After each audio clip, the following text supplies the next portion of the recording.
This book was wow, such a solid 5-star read. Seen this floating around a little bit, and I was like, you know what? Let me just give it a chance. There are some things in life that you can't really explain very well until they are experienced, and this book is one of them. These are the vibes. If you liked the sporty, like sports town vibe of Binding 13, if you like the character development and the little like nuances of characters that you feel like you know on a deep personal level, like Magnolia Parks, and if you like the pacing of a Kristen Hanna novel, such as The Nightingale and The Women.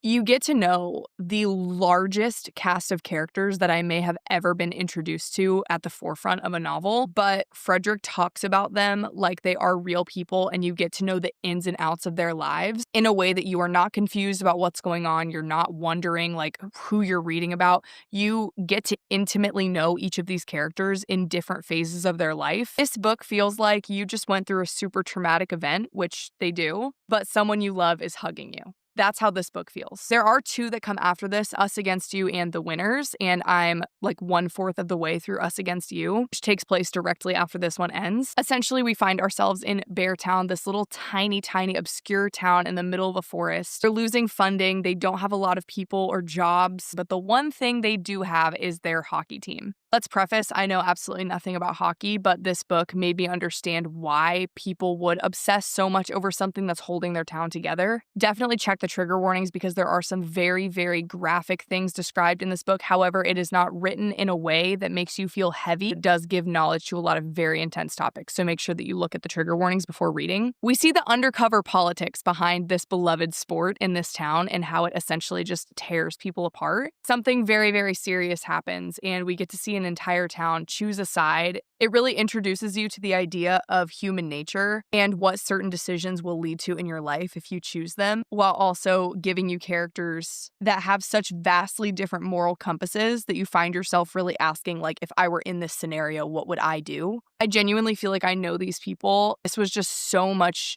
grander, so much bigger of a story than I ever expected it to be. It genuinely felt like a hug. Like, this book felt like a hug with all the heaviness and all the things that went on in this book. This felt like an invitation to get to know human nature better. I don't know how to explain it. While also being entertaining and fun and so well paced, I felt like I had to keep reading the whole time. And just to draw you in even more, the first line of this book is just 2 short sentences long, and it says, "Late one evening toward the end of March, a teenager picked up a double-barreled shotgun, walked into the forest, put the gun to someone else's forehead, and pulled the trigger.